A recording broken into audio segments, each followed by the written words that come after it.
the question is, what are some things that you did well or did right early on in your dating relationship, pre-marriage, Yep. basically, like conversations and um, Conversations, foundations, um, anything that you look back like, man, I did that really well, or you look back like, man, I wish I would have done that. so one big topic that's potentially controversial or debatable, or maybe we all 11 or whatever don't agree on, but I'm going to say it anyway, is and we didn't talk about this until we right before we had our first kid, but uh the things I would talk about with Kirsten if I did it all over again would be, one of them would be our stance on vaccinations for Mm. kids. If you look at the vaccination schedule for what they recommend for babies now, it's like 60 or 70 vaccines by the time they're like 5. And back in the day when I was a baby, it was like 11 or 8 or something like that. So vaccines are very touchy and maybe political, maybe controversial, but at the end of the day, you can't undo a vaccine. And so my recommendation is to talk about that topic with your potential future wife. How you want to raise your kids. Are you open to homeschooling, private school, maybe Spanish immersion, just throwing that out there.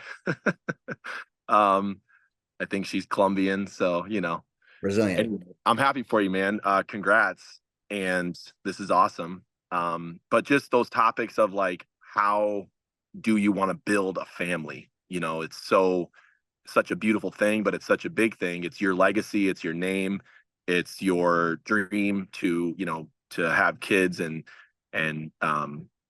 instill all the incredible lessons and wisdom that you've gained over your 40 years of life. And so almost 41.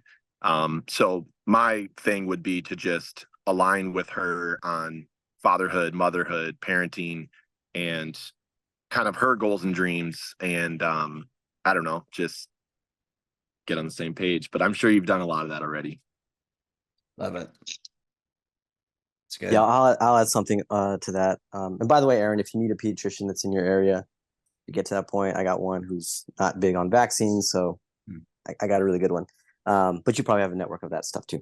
Um, I know one of the topics or conversations that my wife and I really talked about was how we were going to raise our children.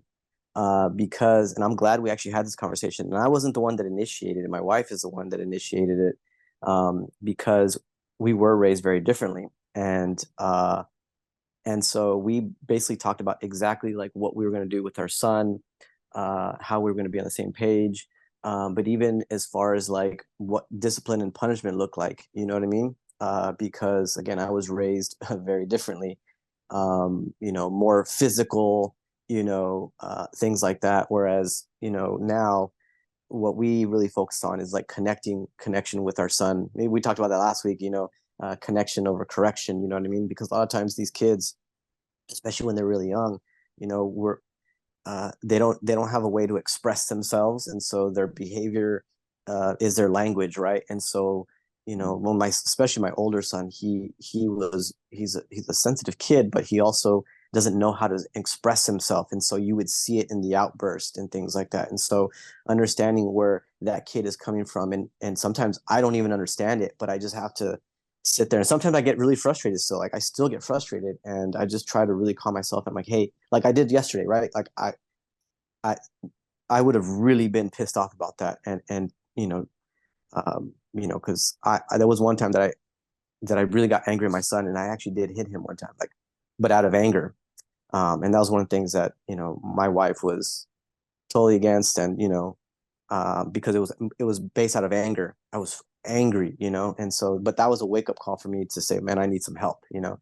Um, and so that's where jujitsu came into play. It's really been really beneficial for that. But, having that conversation about what does that look like? How we're going to raise our children, and in difficult times, how are we going to act as a team? My wife and I also have a deal where if my wife is dealing with something with my son, I don't step in unless she's in danger, right? And so I ask myself, is she in danger? Obviously, the answer is no, because he's only 5 years old. But if she was ever in danger, then yes, I would step in. And if I'm dealing with something, she doesn't step in, because what was happening is that, either one of us is always trying to rescue, and so we allow us to deal with the issue. And so that's kind of one of the things that my wife and I have, like, we really talked about in the beginning. Love it. It's great. So I'll jump in. I think one of the things that we did that I'm grateful for is we spent time talking, and similar to what Joseph and Art were saying a little bit, to talking about how we wanted to raise our kids, right? And so we even, got into like, how many and those types of things, but more along the lines of, I just was very clear that, my family, our culture, our background, like being raised within like the Italian culture and everybody was together, was very important to me. And we knew that we were going to be raising our family in Florida and not anywhere close to where my family is. So, just making sure that like there wasn't going to be an effort. And so part of that has to do with like really quick backstory is my brother and my sister-in-law, his wife, as the kids, he was raising his kids, and he's 10 years older. She really like pulled them away from like our culture, and I never really understood why, because I felt like it was such a strong part of like where we came from. So I always knew like I wanted them to sort of experience it, right? And so that we were going to make an effort. And then we talked about like, well, her family's in Michigan, and so she was raised very differently, but we wanted to make sure we made an effort that we spent time, with her grandmother there, with her half sisters there, and things like that, because they were an important part of her upbringing.